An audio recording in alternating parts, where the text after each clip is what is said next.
Usually ऐसे बच्चे जो बचपन में उनको एक्स्ट्रा लाड प्यार मिलता है तो फिर उनमें ये चीज़ डेवलप हो जाती है कि सब लोग मेरी तारीफ़ करें, सब लोग हमेशा मुझे अप्रूवल दें। मैं कहता होता हूँ why you want to win everyone's approval? ये कहाँ लिखा है? Where is written that everyone treats you fairly? सारे आपसे अच्छा-अच्छा बर्ताव करें, सारे आपकी तारीफ़ें करें, सारे आपके गुण गाते फिरें। इट्स ओके अगर कोई आपके नुक्स भी निकालता है ना, इट्स ओके अगर आप कोई आपको पसंद नहीं करता, आपकी परफ़ॉर्मेंस पे वो हँसता है या मज़ाक उड़ाता है या आप किसी को एक आँख नहीं पाते, इट्स ओके। नाज़रीन अगर आप ज़हनी तौर पे फ़िट रहना चाहते हैं तो आप अपने ज़हन से ये खौफ़ निकाल दें कि लोग आपके बारे में क्या राय देंगे या क्या राय रखते हैं। अस्सलाम वालेकुम नाज़रीन, मैं हूँ अब्दुल मन्नान, क्लिनिकल साइकोलॉजिस्ट। नाज़रीन आज के वीडियो सेशन में हम बात करेंगे the fear of negative evaluation, gelotophobia. ये एक ऐसा खौफ होता है कि कोई मुझ पे हंस ना दे, कोई मुझे रिडिक्यूल ना कर दे, कहीं मैं एम्बैरस ना हो जाऊँ, शर्मिंदगी ना उठानी पड़ जाए। तो इस तरह के थॉट्स इंसान में आते हैं। एक्चुअली ये सोशल फ़ोबिया है। सोशल एंग्ज़ायटी पे हमने बात की है, डिटेल में वीडियो सेशन भी किए हैं। ये भी सोशल एंग्ज़ायटी की ही एक सब कैटेगरी है। इसमें फ़ियर ऑफ नेगेटिव इवैल्यूएशन बहुत ज़्यादा होता है। मेरे पास अक्सर केसेस इस नौइयत के आते हैं कि जिनको फ़ियर ऑफ इवैल्यूएशन बहुत ज़्यादा होता है। हम देखेंगे कि ये फ़ियर ऑफ इवैल्यूएशन बनता कैसे है और इसका ट्रीटमेंट कैसे किया जाता है। नाज़रीन अगर आप ज़हनी तौर पे फ़िट रहना चाहते हैं तो आप अपने ज़हन से ये खौफ निकाल दें कि लोग आपके बारे में क्या राय देंगे या क्या राय रखते हैं। ठीक है, आपको अपने अमाल दुरुस्त करने चाहिए, लेकिन आपको खौफ सिर्फ़ अल्लाह ताला की ज़ात का होना चाहिए, ना कि आप बंदों की खातिर जी रहे हों और बंदों को खुश करने में लगे हों। आपको पता है लोगों की याददाश्त बहुत मुख्तसर होती है। आज वो आपके बारे में कुछ राय रखते हैं, कल को वो आपके बारे में कुछ और राय रखेंगे। तो आपने लोगों को राज़ी करने में नहीं लग जाना। नाज़रीन जब आपका किरदार पुख्ता होगा तो आपको लोगों का खौफ भी नहीं होगा और फिर सिर्फ़ अल्लाह ताला का खौफ होगा। और हाँ, अगर माज़ी में आपसे कुछ गलतियाँ हो गई हैं तो उसकी आपको तौबा करनी चाहिए और ये नेगेटिव इवैल्यूएशन का फ़ियर निकाल देना चाहिए कि लोग मेरे बारे में बुरा ना सोच लें, कहीं वो ये ना समझ रहे हों। लोगों को सफाइयाँ देते रहना और हमेशा अपनी परफ़ॉर्मेंस के बारे में फ़िक्रमंद रहना कि मैं बोलते ना कहीं गलत बोल दूँ, कहीं मैं चलते गलत ना चलूँ, कहीं मुझे बैठने में गलती ना हो जाए, कहीं मेरी फ़लाँ बात किसी दूसरे को ना बता दें। तो इस तरह के खौफ ये सोशल एंग्ज़ायटी में होते रहते हैं और हम इस पे बात करेंगे कि इसका ट्रीटमेंट कैसे किया जाता है। इससे पहले हम जान लेंगे कि ये खौफ पैदा क्यों होते हैं? क्यों कुछ लोग दूसरे लोगों से मुख्तलिफ होते हैं और उनमें फ़ियर ऑफ इवैल्यूएशन या फ़ियर ऑफ नेगेटिव इवैल्यूएशन ज़्यादा होता है? नाज़रीन ज़्यादातर लोगों से माज़ी में गलतियाँ हो जाती हैं और वो तौबा भी करते हैं, लेकिन वो अक्सर शिकायत करते हैं कि मैंने तौबा किया है लेकिन मेरा दिल मुतमिन नहीं है। मुझे ऐसा लगता है कि अल्लाह ताला मुझे माफ़ ही नहीं करेंगे और मुझे ये सारी सज़ा मिल रही है जो मैंने बुराइयाँ की हैं। तो हम उनसे ये कहते हैं कि आपको सच्चे दिल से अल्लाह से तौबा करते रहना चाहिए। आपको पता है तौबा की तौफ़ीक भी उसे मिलती है जिसको अल्लाह चाहते हैं। अगर आपको तौबा की तौफ़ीक मिल रही है तो ये जान लें कि अल्लाह ताला ने आपकी माफ़ी का बंदोबस्त किया है। और आप अल्लाह ताला की रहमत से कैसे मायूस हो सकते हैं? जबकि अल्लाह ताला खुद फरमा रहे हैं कि मेरी रहमत से मायूस मत हों। और अगर आप ये सोचते हैं कि अल्लाह ताला आपकी तौबा कबूल नहीं कर रहे, आपको माफ़ नहीं कर रहे, तो ये डाउट और ये जो गिल्ट है, ये भी गुनाह है कि आप अल्लाह ताला की माफ़ी पे शक कर रहे हैं कि अल्लाह ताला माफ़ नहीं करने वाला, जबकि अल्लाह ताला तो माफ़ करने वाले हैं। तो जितने मर्ज़ी आप गुनाह बड़े-बड़े लेके चले जाएँ, लेकिन सच्चे दिल से तौबा करें और अहद कर लें कि मैं अपने करंट मोमेंट को बेहतरीन करूँगा और अपने अमाल को दुरुस्त कर लूँगा, तो आपकी तौबा कबूल है।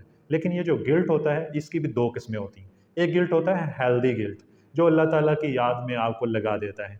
आपका जो सर है, वो अल्लाह के सामने झुका देता है। आप में एक हम्बल पर्सनैलिटी बन जाती है आपकी, एक ट्रेट आ जाती है और आप इबादत में भी सुकून महसूस करते हैं और आप ज़िंदगी में भी बेहतरीन महसूस करते हैं। वो गिल्ट की देन है कि आपसे गुनाह हुए और आपको एक सीधी लाइन, सीधा रास्ता मिल गया। जबकि एक गिल्ट अनहेल्दी होता है, जो कि इंसान को ये महसूस करवाता है कि चूँकि अल्लाह ताला मुझे माफ़ नहीं कर रहे, लिहाज़ा अब मैं मज़ीद तौबा नहीं करूँगा या करूँगी और अपनी उसी डगर पे बरकरार रहते। नाज़रीन मेरे बहुत से क्लाइंट ऐसे हैं जो पोर्न वॉचिंग में लगे हुए हैं या मास्टरबेट करते हैं या और बहुत सी गलतियों में इन्वॉल्व हैं। लास्ट टाइम मैंने सेशन किए हैं कुछ लड़कियों के साथ, उस पे हम इंशाल्लाह जल्द ही एक नया वीडियो सेशन करेंगे। उसमें हम बात करेंगे कि लड़कियाँ तबाही की तरफ खुद क्यों जाती हैं, जबकि उनको पता भी है फ़लाँ शख़्स मेरे लिए ठीक नहीं है, फिर भी फ़लाँ शख़्स के पास जाके अपना प्लेट में रख के सौंप देती हैं कि मुझे तबाह कीजिए, आइए जनाब मुझे तबाह कीजिए। खुद परमिशन देती हैं, खुद। इस पे हम पूरा एक इंशाल्लाह वीडियो सेशन करेंगे। अभी हम बात कर रहे हैं कि जब इंसान तौबा कर लेता है और उसके बाद भी उसमें गिल्ट रहता है, तो ये अनहेल्दी गिल्ट है। ये इंसान को मजबूर करता है, ये शैतान की तरफ से है, ये इंसान को मजबूर करता है कि तुम्हारे बारे में लोग बुरा ही सोचते हैं, तो लिहाजा तुम्हें अच्छा बनने की ज़रूरत ही कोई नहीं, अब तुम बुरे ही रहो। मैं एक क्लाइंट का आपको हवाला दूँगा, वो मेरे क्लाइंट, उनको किसी वजह से शादी से सोशल एंग्ज़ायटी इनको इतना ज़्यादा है कि वो शादी नहीं कर पा रहे। उनको लगता है कि मेहंदी की रात कहीं वो बेहोश ना हो जाएँ, कहीं उन पे कोई हँसे ना, कहीं उनको कोई एंग्ज़ायटी अटैक ना आ जाए, और अगर बारात उनकी जाए दुल्हन के घर और वहाँ पे वो बेहोश हो गए तो कितनी एम्बैरेसमेंट है। वो इस एम्बैरेसिंग कैफ़ियत से बचने के लिए शादी नहीं कर रहे। अब जब शादी नहीं कर रहे तो उनके सारे मामलात गड़बड़ हैं। उनका थॉट जो है उसमें बहुत ज़्यादा ऐसे ख़्यालात आते रहते हैं ज़हन में जो डिस्टर्बिंग हैं। सेक्सुअल अर्जीज़ बहुत ज़्यादा हैं। वो कहते हैं जब मैं नमाज़ के लिए खड़ा होता हूँ तो मुझे गंदी सोचें आती हैं, और फ़ीमेल के हवाले से मेरा ज़हन जो है ना वो गंदी बातें सोचता है। तो लिहाज़ा मैं सोचता हूँ कि मैं कितना घटिया शख़्स हूँ, मैं इधर मस्जिद में ये काम कर रहा हूँ, तो मैं फिर मस्जिद नहीं जाता, मैं फिर नमाज़ छोड़ देता हूँ कि क्या फ़ायदा है ऐसी नमाज़ का। तो आपको छोड़ना वो चीज़ है, वो गिल्ट छोड़ना है कि जो आपको मजबूर किए हुए है कि आपको नमाज़ छोड़ देनी चाहिए क्योंकि आपके थॉट ये हैं। नहीं, बजाय आपको नमाज़ छोड़ने के, बल्कि आपको नमाज़ में ज़्यादा लगाना चाहिए खुद को, और प्रैक्टिस करनी चाहिए, और अपनी ज़िंदगी को बेहतर करना चाहिए। आपको शादी करनी चाहिए, आपके लिए आसानी जब होगी। ऐसी कैफ़ियत में इंसान चला जाता है कि उससे कुछ गुनाह भी हो जाते हैं, फिर वो डरता है लोगों को इल्म ना हो जाए, क्या सोचेंगे लोग? तो इस कैफ़ियत में इंसान जो है वो खुद को माफ़ नहीं कर पाता। दूसरों को तो उसने जो माफ़ करना है, करना है। अल्लाह ताला से वो माफ़ी माँगता है, वो उसे लगता है अल्लाह ताला मुझे माफ़ ही नहीं कर रहे, क्योंकि वो खुद को माफ़ नहीं कर पा रहा होता। तो ज़रूरी है कि वो किसी साइकोलॉजिस्ट से राब्ता करे, वो गिल्ट फ्री लाइफ़ जिए और वो खुद को एक्सेप्ट करे और माफ़ करना सीखे। एक थर्ड एस्पेक्ट इसमें ये भी है कि अगर आपसे गुनाह सरज़द हो गए हैं या कोई आपको नेगेटिव इवैल्यूएशन देता है, चूँकि आप वहाँ वो रास्तों पे पहले कभी नहीं गए, अभी आपसे कुछ थोड़ी-सी चीज़ें ऐसी-वैसी हो गई या नहीं भी हुई तो लोग तज़किरा कर रहे हैं और आपने वो तज़किरा सुन लिया, तो आपको फ़ियर ऑफ नेगेटिव इवैल्यूएशन हो गया कि मेरे बारे में, आप सफाइयाँ देते फिर रहे हैं, आपका दिल जो है वो बंद हो रहा है। इसके फ़िज़िकल साइंस भी होते हैं, दम घुटता महसूस होता है, जिस्म में दर्द होती है, चेस्ट पेन होती है, सीना जलता महसूस होता है, सर भारी महसूस होता है, समटाइम्स सर के एक हिस्से में दर्द महसूस होता है, चक्कर आते रहते हैं, मुँह कड़वा रहता है, मुँह खुश्क होता रहता है। तो ये सारा का सारा फ़ियर ऑफ नेगेटिव इवैल्यूएशन की वज़ह से। ऑब्सेशंस आना शुरू हो जाते हैं, रिपीटेड थॉट्स आते हैं, फलाँ ये ना समझ ले, फलाँ ने ये ना सोच लिया हो, कहीं बुरा ना हो जाए, कहीं कुछ बुरा ना हो जाए। बार-बार ज़हन एक ही थॉट को सोचता रहता है। नाज़रीन, वो एस्पेक्ट ये है कि अगर आपको कोई ब्लेम करे, कोई नेगेटिव इवैल्यूएट करता रहे और आपकी ज़हनी सेहत के लिए वो बहुत ज़्यादा प्रॉब्लम क्रिएट करे, तो आपको ऐसे टॉक्सिक रिलेशन से जान छुड़वानी है। आपको ऐसे लोगों से अलहदा करना होगा, बजाय आप उनको सफाइयाँ देते रहें और अपनी उस बीमारी को और पीक पे ले जाते रहें। अब हम बात करते हैं कि इस सारी फ़साद की जड़ क्या है? यानी किसी इंसान को फ़ियर ऑफ इवैल्यूएशन क्यों होता है? नाज़रीन, इस दुनिया में हम सबको अप्रूवल की नीड है, नीड फॉर अप्रूवल। कोई मुझे पसंद करे, कोई मुझे चाहे, कोई मेरी तारीफ़ करे, मुझे अप्रूव कर लिया जाए, मुझे पसंद कर लिया जाए, तो ये हम सब में है। लेकिन कुछ लोगों में नीड फॉर अप्रूवल एक हद से ज़्यादा होती है, तो वो अपनी बल्ले-बल्ले चाहते हैं, हर कहीं से उनको तारीफ़ चाहिए।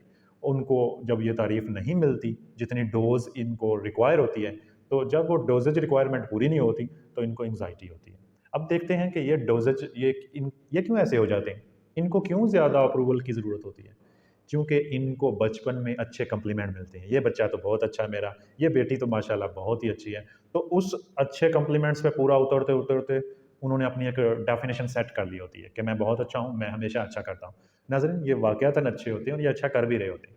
इनका ये अच्छा करना जो है ना, इनके ज़हन में एक ये चीज़ बना देता है कि अब चूँकि मैं अच्छा हूँ और मैं हमेशा अच्छे काम ही करता हूँ, तो मुझे लोग सराहें भी। जब ये चीज़ इनमें आ जाती है, तो प्रॉब्लम होता है। मैं इसकी मिसाल देता हूँ। पिछले दिनों में कराची से मेरे पास एक क्लाइंट आई अपने छोटे से बच्चे को लेके। अब वो छोटे से बच्चे को इस कदर ज़्यादा मैनिपुलेट करती हैं, वो चाहती हैं मैं इसे न्यूटन बना दूँ और 2 घंटे में बना दूँ, जल्दी से बना दूँ। अब वो करती क्या है, नहीं ऐसे ना करो, बैठ जाओ, अब खड़े हो जाओ, अब डॉक्टर साहब को पोएम सुनाओ, अब ऐसा करो, ये नहीं करो। यानी वो खुद से उसको आज़ादी ही नहीं दी हुई। हर चीज़ उस पे मुसल्लत की जा रही है। ऐसा बच्चा जो है इसे नीड फॉर अप्रूवल ज़्यादा होगी। जब ये बड़ा होगा तो ये बहुत जल्दी हर्ट होगा। जब लोग इसकी परफ़ॉर्मेंस के बारे में ज़रा-सा भी कोई हँस देगा या कोई इसे अंडररेट करेगा, तो बहुत ज़्यादा प्रॉब्लम आएगा। वो सोशल एंग्ज़ायटी का शिकार हो जाएगा, क्योंकि आपने अपने बच्चे को उसके अपने पंख जो हैं, वो बढ़ने ही नहीं दिए। आपने उसके पंख काट दिए और खुद उसको जो है ना वो हर चीज़ में मैनिपुलेशन, हर चीज़ में ऐसे उठना है, ऐसे बैठना है, ऐसे खाना है। कुछ ज़्यादा ही आपने उसकी अच्छी परवरिश पे ध्यान दिया, तो फिर क्या होगा? फिर उसे नीड फॉर अप्रूवल आम लोगों से ज़्यादा होगी और फिर वो जल्दी फेड अप हो जाएगा और डिस्टर्ब हो जाएगा। नाज़रीन, एक मेरा केस ऐसा भी है जो एक अदारे में काम करता है, बेहतरीन इंसान है, लेकिन उससे कुछ गलतियाँ होगी, कुछ गड़बड़ होगी। मसलन उसे ही अपने ही वर्कर्स में से एक मेल वर्कर से थोड़ी-सी उनसियत हो गई। वो खुद भी मेल है, उसे मेल से उनसियत हो गई, जबकि वो मैरिड था। अब करना क्या था, वो उसके सामने थोड़ा-सा एम्बैरेस होता था और ये बात उसने एक बंदे से शेयर कर दी कि मेरा यहाँ से तबादला कर दो, कहीं और भेज दो, चूँकि मैं ऐसे जो है ना डिस्ट्रैक्ट होता हूँ। उस बंदे ने बात फैला दी। अब इनका कोई फ़िज़िकल रिलेशन नहीं था, कोई ऐसी बात नहीं थी। बस वो दोस्ती से थोड़ा-सा तजावुज़ कर गया था मामला, जो कि हमारे यहाँ आजकल बहुत ज़्यादा है।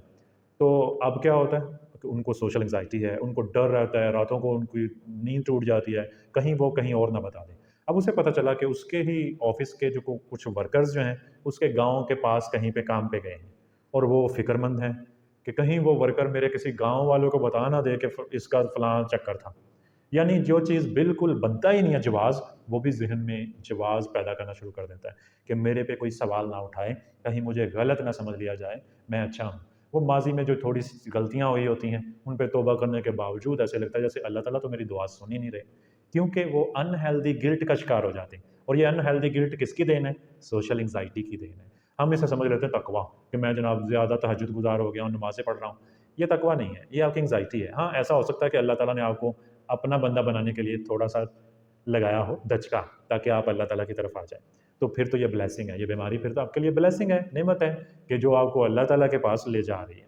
लेकिन आपको ये चीज़ देखना होगी कि आप कब नॉर्मल फ़ील करते हैं और कब एबनॉर्मल फ़ील करते हैं और कब आपको गिल्ट होता है और कब आप बिल्कुल ही गिल्ट नहीं करते। यूजुअली ऐसे बच्चे जो बचपन में उनको एक्स्ट्रा लाड-प्यार मिलता है, तो फिर उनमें ये चीज़ डेवलप हो जाती है कि सब लोग मेरी तारीफ़ करें, सब लोग हमेशा मुझे अप्रूवल दें। मैं कहता होता हूँ, why you want to win everyone's approval? ये कहाँ लिखा है? Where is written that everyone treats you fairly? सारे आपसे अच्छा-अच्छा बर्ताव करें, सारे आपकी तारीफ़ें करें, सारे आपके गुण गाते फिरें।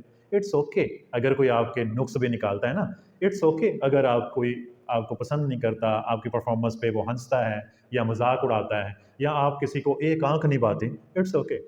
आपको ये चीज़ समझनी होगी। एक्चुअली ये ट्रीटमेंट की एक किस्म है, इसे कहते हैं सीबीटी, कॉग्निटिव बिहेवियर थेरेपी। जब हम ऐसे क्लाइंट्स का ट्रीटमेंट करते हैं, तो हम उनको एक्सपोज़र थेरेपी देते हैं। हम उनको एक तो रैशनल और इर्रेशनल थिंकिंग में फ़र्क बताते हैं, ताकि वो समझ सकें कि मेरे ये वाले जो थॉट हैं, ये लॉजिकल नहीं है और ये जो खौफ़ है, ये इमेजिनरी लेवल पे खौफ़ है। ये एक्चुअल खौफ़ है ही नहीं आपको। तो इस तरह से इसका ट्रीटमेंट किया जाता है। नाज़रीन, अपनी बनावट को कहीं फेंक दें, हमेशा नेचुरल परफ़ॉर्म करें, किसी को पसंद आए ना आए, आपने अपना नेचुरल देना है, अपना बेस्ट देना है। ये मैटर नहीं करता कि लोग आपके बारे में क्या राय रखते हैं, मैटर ये करता है कि आप अपने बारे में क्या राय रखते हैं। क्या आपकी सेल्फ एस्टीम ज़ीरो हो चुकी है? आप खुद को 0 मार्क्स दे रहे हैं आउट ऑफ 10? तो फिर आपको सोचना होगा कि आपको प्रोफ़ेशनल हेल्प की ज़रूरत है। प्रोफ़ेशनल हेल्प के लिए मेरा नंबर स्क्रीन पे आपको मिल जाएगा। आप व्हाट्सएप कर सकते हैं, कोई ज़हन में क्वेश्चन हो वो पूछ सकते हैं। इसके अलावा अगर आप चाहते हैं कोई रहनुमाई मेरे से, तो आप मुझे बताएँ, मैं इंशाल्लाह उस पे वीडियो सेशन करूँगा, लाइव स्ट्रीमिंग करूँगा और आपको आपकी प्रॉब्लम्स के सॉल्यूशंस बताऊँगा इंशाल्लाह। नाज़रीन, इसके अलावा आपको अपनी सोशल स्किल्स को इम्प्रूव करना है, अपनी पर्सनैलिटी पे काम करना होगा। अगर आपको सोशल एंग्ज़ायटी है, अगर आपको ये चीज़ बहुत ज़्यादा है कि लोग जो हैं वो आपकी तारीफ़ ही करते रहें और आपको चाहें, तो आपको एक्सपोज़र थेरेपी करनी होगी। आपको ऐसी सिचुएशन में खुद को घसीटना होगा कि इट्स ओके, अगर मुझे कोई जज कर रहा है, मुझे देख रहा है, मुझे कोई बुरा सोच रहा है, तो सोचता रहे। आपको बार-बार प्रैक्टिस करनी होगी कि मैं कैसे इन चीज़ों को फ़ेस कर सकता हूँ या कर सकती हूँ। अब तक के लिए इतना ही। अपना बहुत सा ख़्याल रखिएगा। अल्लाह हाफ़िज़।